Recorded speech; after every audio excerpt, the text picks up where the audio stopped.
பரீட்சை எழுத போற என் பிள்ளைய மூக்குத்திக்குல பிட்ட கொண்டு போயிருமோன்னு பரிசோதிச்ச நீ பார்டர்ல உள்ள வந்த பயங்கரவாதியை சோதிக்காம என்ன பண்ண நீ என்ன பண்ண? இந்த ஒரு வாரமா போர்னு ஒரே அக்கப்போர் இந்த நாட்டில். எதன் பொருட்டும் தமிழ் தேயர்கள் நாங்கள் போரை கொண்டாட முடியாது. போரின் பேரழிவை தாங்கிய இனத்தின் மக்கள் நாங்கள் சிந்திய ரத்தம் இன்னும் எங்கள் நிலத்தில் சிவந்து கிடக்கிறது. என் மக்களின் கண்ணீரும் கதறலும் இன்னும் எங்கள் காதுகளில் ஒலித்துக் கொண்டிருக்கிறது. அந்த அவலத்தை, அந்த துயரத்தை நாங்கள் துடைத்தெறிந்து இன்னும் கடந்து விடவில்லை. உலகத்தீரே, போரின் பேரழிவு என்ன எங்களுக்கு தெரியும். பிறந்த எங்கள் பிஞ்சுகள் சிங்கள குழந்தைகளா தமிழ் குழந்தைகளா என்பது தெரியாமலே, வாய் திறந்து முதல் சொல்லை சொல்லாமலே நச்சு குண்டுகளுக்கு கருகி வீழ்ந்தார்கள்.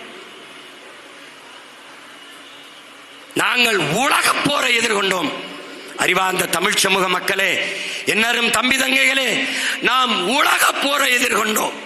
20 நாடுகளின் துணை கொண்டுதான் இறுதி போரிலே விடுதலை புலிகளை நாங்கள் வீழ்த்தினோம் என்று ராஜபக்சையும் ராணுவ அமைச்சர் கோத்தபாயும் சொல்கிறார்கள் என்றால், 20 நாடுகள் எதிர்த்து நம்மோடு போரிட்டிருக்கிறது என்றால் அது ஏறக்குறைய உலக போர்தான் என்பதை நீங்கள் உணர வேண்டும். ஒரு தேசிய இனத்தை அழித்து முடிக்க உலக போரை தொடுத்தவர்கள் இவர்கள். வேடிக்கை பார்த்திருந்தவர்கள். ஒரு தீவுக்குள் ஒரு இனத்தின் மக்கள் தன்னை போல எலும்பு நரம்பு ரத்தம் சதை பசி உறக்கம் கனவு கண்ணீர் எல்லாம் கொண்ட சக மனித சாவு சகித்துக் கொண்டு நின்றவர்கள் இவர்கள். இன்று போர் என்று சொல்கிறார்கள். இந்த போரை எதிர்த்தால் நாம் தீவிரவாதத்தை ஆதரிக்கிறோம் என்கிறார்கள். யார் தீவிரவாத ஆதரவாளிகள்? அறிவார்ந்த மக்கள், மனச்சான்றுள்ளவர்கள். பணம் மதிப்பிழப்பு, பணம் செல்லாதென்றால் தீவிரவாதம் ஒளிந்துவிடும் என்று சொன்னவர்கள் யார்? பிறகு எப்படி புல்வாமா மாவட்டத்திலே தாக்குதல் நடந்தது? எப்படி நடந்தது? 350 கிலோ வெடிமருந்தை ஏற்றிக்கொண்டு ஒரு வண்டி பல கிலோமீட்டர் பயணித்து வந்து உயர் பாதுகாப்பு பகுதி 800 மீட்டருக்கு ஒரு தடவை சோதனை சாவடி ராணுவ முகாம்கள் நிறைந்திருக்கிற பகுதியிலே 350 கிலோ வெடிமருந்தை சுமந்து கொண்டு ஒரு வண்டி வந்து ராணுவ வீரர்கள் மீது தாக்குதல் நடத்தி 42 வீரர்களை கொன்றது. எப்படி? அப்ப என்ன சோதனை நடந்தது? ஆதார் கார்டு எதற்கு இந்த நாட்டிலே? சொந்த நாட்டு குடிமக்களை நம்பாது நாட்டின் பாதுகாப்பு என்ற ஆதார் கார்டு, ஆதார் அட்டை, கண்ணின் கருவிழி, கைரேகையை பதிவு செய்தீர்கள். எதற்காக? நாட்டின் பாதுகாப்பு. என்னையே எதற்காக? நாட்டின் பாதுகாப்பு. என் வீட்டிலே என்னையே இந்த தேசிய பாதுகாப்பு முகமையை ஏவிவிட்ட என்னையே எல்லையில என்ன செஞ்சது? என்ன செய்தது? எல்லாரிடத்திலும் ஆதார் கார்டு. ஏர்போர்ட்டிலே, விண்ணூர்தி நிலையத்திலே ஏறுகிற போது சீமானிடத்திலே அடையாள அட்டை கேட்கிற பெருமக்கள் எல்லையிலே என்ன புடுங்கிக் கொண்டிருந்தீர்கள்? என்ன பண்ணிக் கொண்டிருந்தீர்கள்? ஒரு பகல்காம் சுற்றுலா தலம், பல ஆயிரம் மக்கள் கூடி கலைகிறார்கள். 30,000த்திற்கும் மேற்பட்ட மக்கள் கூடி கலைகிறார்கள். பாதுகாப்பு இங்கே கேட்டால் அது சுற்றுலா தலமாக மாற்றியதே எங்களுக்கு தெரியாது. இது பதிலா?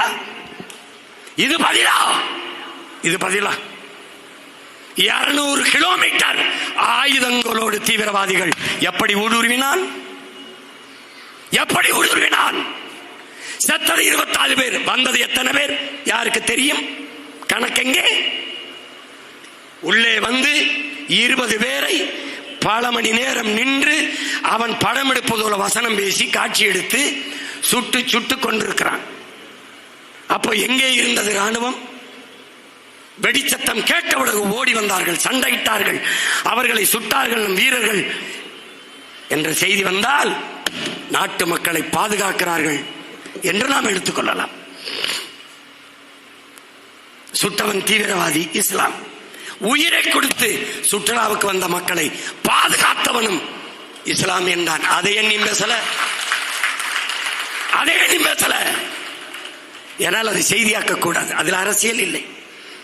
வந்தான், தவற விட்டுட்டியே. எத்தனை பேர் வந்தான் தெரியாது, எப்படி வந்தான் தெரியாது, ஆயுதங்களோடு எப்படி வந்தான் தெரியாது.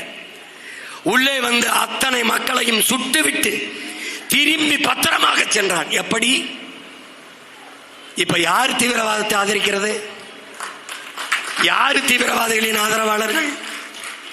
யார்? நான் என் வீட்டிலே பாதுகாப்பிற்கு ஒரு காவலரை வைத்திருக்கிறேன். அந்த காவலரின் பணி என்ன? என் மக்களே, என் உடன் பிறந்தார்களே, பாதுகாவலரின் பணி என்ன? திருடன் வந்தால் தடுத்து பிடிக்க, ஒருவேளை தவறிவிட்டால் திருடிவிட்டு போகும்போது தடுத்து பிடிக்க, மறித்து பிடிக்க. இதுக்குத்தானே அவன் வரும்போதும் தடுக்கவில்லை, திருடிவிட்டு போகும்போதும் தடுக்கவில்லை. ஆனால் தெருவில் போவார் வருவரெல்லாம் அடிக்கிறான். இது எப்படி இருக்குது? நீந்திரிஞா நீந்திரிஞா நீந்திரிஞான்னு தெருவில் போற அப்பாவி மக்களை எல்லாம் அடிக்கிறான். இது எப்படி இருக்குது? இதைத்தான் இந்தியா போர் என்ற பெயரில் செய்து கொண்டிருக்கிறது. நீ குண்டு போட்டு கொன்னவன் இந்த கூட்டத்தில் தீவிரவாதி சுட்டு கொண்டால, அதுல யாராவது ஒருத்தனா? இல்லை. இத்தனை கேள்விகள் இந்த நாட்டின் குடிமகன், குறிப்பாக தமிழ் குடிமகன், தமிழ் தேசிய மகன் பிரபாகரன் மகனிடத்தில் இருக்கு. இத்தனை கேள்வி. எந்த கேள்விக்கு நீ பதில் சொல்லாம போர் போர், என்ன போர்? என் பங்காளி வடிவேல் சொல்ற மாதிரி கக்க போர். என்னடா புறாவுக்கு போறான், புறாவுக்கு போறான். கொடுமையா இருக்கு. என்னது இது? திடீர்னு இப்ப பாரு போறாங்க, அது இப்ப முடிச்சிட்டோம், போற முடிச்சிட்டோம். ஒரு கேள்வி, நீ சொந்த நாட்டு மக்களை பாதுகாக்க தவறிவிட்டாய், அதற்கு என்ன நடவடிக்கை? அதற்கு பாதுகாப்புத்துறை அமைச்சரும் ஏதாவது வருத்தம் தெரிவிச்சுக்கா? உள்துறை அமைச்சகம் வருத்தம் தெரிவிச்சுக்கா? ராணுவ தளபதிகள் மன்னிச்சுக்கிறீங்க குடிகள்கிட்ட வருத்தம் தெரிவிச்சுக்கா? இல்லை. சாராயம் காட்சி வித்தவன், சாராயம் குடிச்சு செத்தவன், இதை மறைக்க 10 லட்சம் கொடுத்தவர்கள் போல அந்த செயலை மறைக்க போர். இதான் நடந்திருக்கு. எப்படி இருக்கு பேர்? ஆபரேஷன் சிந்தூர். நாங்க என்ன சொல்றோம்? 26 பேர் செத்ததுக்கு ஆபரேஷன் சிந்தூர் வரவேற்கிறோம், வரவேற்கிறோம். 440 பேர் செத்தம் இந்திய கடலுக்குள்ளே, அதுக்கு ஆபரேஷன் இந்தூர் அப்படின்னு ஒண்ணு போடுங்க. இந்து மகா கடலுக்குள்ள செத்ததுனால ஆபரேஷன் இந்தூர் போட்டு இலங்கையோட ஒரு போற போடு போடு. ஏன்? செத்தவன் தமிழன், கொன்னவன் சிங்களன், புத்திஸ்ட். Buddhist also Hindu. எப்படி ஏமாத்துறான் பாரு. புத்திஸ்ட்லாம் இந்துனா சீனாவில் இருக்க புத்திஸ்ட்லாம் இந்துவா? இன்று வரை தத்துவ தடுமாற்றம் இல்லை. தமிழ் தேசியம் என்றால் என்ன? என்னை விடுங்க, எங்க அப்பா விடுங்க, பொதுச் செயலாளர் விடுங்க, முன்னாடி இருக்கிற சின்ன பிள்ளைகளை விடு, யாவனை விடுங்க. ஆனால் தடுமாற்றம் இல்லாத தமிழ் தேசியம் என்றால் இதுதான் என்று பேசுகிற ஆற்றல், தமிழ் தேசியம் என்றால் விளக்கி சொல்கிற திறன் நமது பிள்ளைகளுக்கு உண்டு. ஆனால் இன்று வரை திராவிடம் என்றால் என்ன? இப்போது புது விளக்கம். ஆரூர் என்றால் அதை திருவாரூர் என்று மரியாதையை அழைக்கிறோம். வையாறு ஐயாறு என்பதை திருவையாறு என்று அழைக்கிறோம். அது மாதிரி ஒரு இடம் திரு இடம். ஏடா கடைசியா அங்க சுத்தி இங்க சுத்தி ஊருக்கு வந்துட்டாங்க. விளக்கம் கொடுமை. கச்சத்தீவு அது இந்திய பெருநிலமா? இந்திய நிலத்தின் உடைமையா? இல்லை, நம்முடைய பாட்டன் சேதுபதி மன்னனுடைய சொத்து. பாராளுமன்றத்தில் விவாதம் நடத்தப்பட்டதா? கொடுக்கலாமா வேணாமா? என்ன காரணத்துக்காக கொடுக்கிறீர்கள்? ஏன் கொடுக்க வேண்டும்? எதையும் இலங்கையை தன்னுடைய கட்டுப்பாட்டில் வைத்துக் கொள்ள வேண்டும். ஒன்று பாகிஸ்தானுக்கோ அல்லது சீனா பக்கமோ போய்விடக்கூடாது என்று கொடுக்கப்பட்ட ஒரு கையூட்டு, ஒரு லஞ்சம், தான்றோணித்தனமாக எடுத்து கொடுக்கப்பட்டது. அன்று கொடுக்கும் போது முதலமைச்சர் அந்த பெருமகன் யார்? இவர்தான். அதை எதிர்த்து தர்க்கம் பண்ணியது, பேசியது, வாதிட்டது யார்? ஒருவரும் இல்லை. நம்முடைய தாத்தா மூக்கைய தேவரை தவிர அந்த பாராளுமன்றத்தில் ஒருவனும் எதிர்த்து பேசவில்லை. எடுத்துக்கொண்டு போகும்போது ஆட்சியை கலைத்து விடுவார்கள் என்ற அற்ப பதவிக்காக அஞ்சி இருந்ததனால் இன்று நம்முடைய நிலம் பறிபோனது. ஆனால் இன்று வரை அதன் பிறகு ஒவ்வொரு தேர்தல் அறிக்கையிலும் கச்சத்தீவை மீட்க போராடுவோம், கச்சத்தீவை மீட்க போராடுவோம், கச்சத்தீவை மீட்க போராடுவோம். நாங்கள் வந்தோம். நாம் தமிழர் என்ற அரசியல் கட்சியை தொடங்கி 2016 தேர்தலில் போட்டியிட வருகிற போது தேர்தல் அறிக்கையில் திமுக குறிப்பிடுகிறது என்று உடன் பிறந்தார்களே, கச்சத்தீவை மீட்க தீவிரமாக போராடுவோம். அந்த தீவிரத்தை செத்து விட்டார். ஆனால் இந்த தேர்தல் அறிக்கையில் கச்சத்தீவை மீட்க போராடுவோம் அது இல்லை. என போராடி ஓய்ந்து விட்டார், சோர்ந்து விட்டார். இவர்களால் அதை செய்ய முடியாது. தமிழ் தேசியர்களால் தான் அதை செய்ய முடியும். கச்சத்தீவை திருப்பி எடு, கொடுத்ததுதான், அதை திருப்பி எடுக்க வேண்டும் என்ற பேச்சுக்கே இடமில்லை. அவர்கள் பதில் மனு, இதுதான் ரெண்டு கட்சியும், காங்கிரஸ் பிஜேபி ரெண்டுமே உச்சநீதிமன்றத்தில் தாக்கல் செய்த பதில் மனு இதுதான். கச்சத்தீவை திருப்பி எடு, இல்லை என்றால் என்னை பிரித்து விடு தான் கோட்பாடு. சட்டசபையில் தீர்மானம். தமிழ் தேசியர்களின் அரசு மலர்கிற போது தன் மாநிலத்தின், தன் நிலத்தின் உரிமையை மீட்க, தன் மீனவ சொந்தங்களின் வாழ்வாதாரத்தை மீட்க இருக்கிற ஒரே வழி கச்சத்தீவு மீட்பு. கச்சத்தீவை திருப்பி எடு, இல்லை என்றால் என்னை பிரித்து விடு, தனியா விடு. பார் பிரிவினைவாதி, பார் தீவினவாதி பேசுவான்.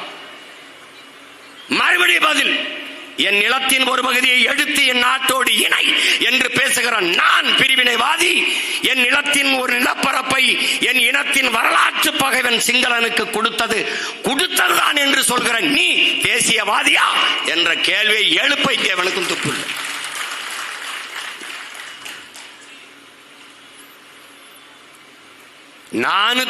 TMCக்கு மேல காவிரியிலிருந்து, கர்நாடகாவிலிருந்து தண்ணீர் பெற்றுக் கொண்ட நிலம் நம்முடையது. அந்த தண்ணீர், அதற்கு மேலே நதிநீர் உரிமை வேண்டும் என்று வழக்கை போட்ட பெருமகன் ஐயா கருணாநிதி அவர்கள். அன்றைக்கு பிரதமராக இருந்தவர் அம்மையார் இந்திரா காந்தி அவர்கள். தமிழ்நாட்டில் இந்த காங்கிரஸ், இந்த பிஜேபி, இந்த கட்சிகள் எல்லாம் உடன் பிறந்தார்களே, ஒரு இணை கட்சி, துணை கட்சி. பெருந்தலைவர் காமராஜர், ஐயா பக்தவச்சலம் இவர்களோடு காங்கிரஸ் ஆள்கிற உயரத்தில் இருந்து வீழ்ந்து விட்டது. பேரறிஞர் அண்ணா அவர்கள் அதிகாரத்துக்கு வந்த பிறகு, திராவிட முன்னேற்ற கழகம், திராவிட கட்சிகள் ஆட்சி அதிகாரத்துக்கு வந்த பிறகு, காங்கிரஸ் ஆட்சி அதிகாரத்துக்கு வர முடியாத நிலைக்கு தள்ளப்பட்ட பிறகு, கூட்டணி வைத்துக் கொண்டு சில பல சீட்டுகளை பெறுகிற இடத்திற்கு துணை கட்சி, இணை கட்சிகளாக தள்ளப்பட்ட பிறகு, கர்நாடகாவில் அது ஆள்கிற உயரத்தில் இருக்கிறது, கேரளாவில் அது ஆள்கிற உயரத்தில் இருக்கிறது. அப்போது தமிழர்களின் உயிர் பிரச்சனை ஆகிற நதிநீர் பிரச்சனை, உயிராகாராம இருக்கிற நீர் பிரச்சனை, காவிரி என்ற போது அது பாரதிய ஜனதாவோ காங்கிரஸோ கர்நாடகத்தின் பக்கம் நிற்கும். காரணம், அங்கே ஆள்கிற உயரத்தில் இருக்கிற காங்கிரஸ் அதை இழக்க தயாராக இல்லை. அங்கே ஆள்கிற உயரத்தில் இருக்க பாரதிய ஜனதா அதை இழக்க தயாராக இல்லை. முல்லை பெரியாற்று நதி உரிமை காங்கிரஸோ, இங்கே இருக்கிற கம்யூனிஸ்டோ அல்லது பாரதிய ஜனதாவோ முல்லை பெரியாற்றில் தமிழர்களுக்கான நதிநீர் உரிமை என்று பேச தயாராக இல்லை. காரணம், அங்கே ஆள்கிற உயரத்திலே கம்யூனிஸ்ட் காங்கிரஸ் இருக்கிறது. ஒன்னு ஆளும் கட்சி, எதிர்கட்சி. அந்த நிலையை இழக்க தயாராக இல்லை. அதனால் இங்கே பேச மாட்டார்கள்.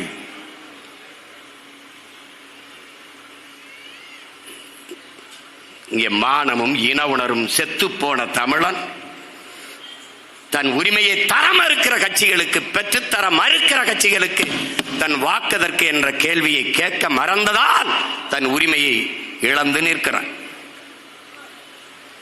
அறிவார்ந்த தமிழ் சமூக சொந்தங்களே, காங்கிரஸ் கர்நாடகாவை ஆள்கிறது. சீதாராமையா முதலமைச்சர், சிவகுமார் துணை முதலமைச்சர். அந்த கட்சியின் வெற்றிக்கு தமிழ்நாட்டில் திராவிட முன்னேற்ற கழகத்தின் தலைவர் சென்று வாக்கு கேட்கவில்லை.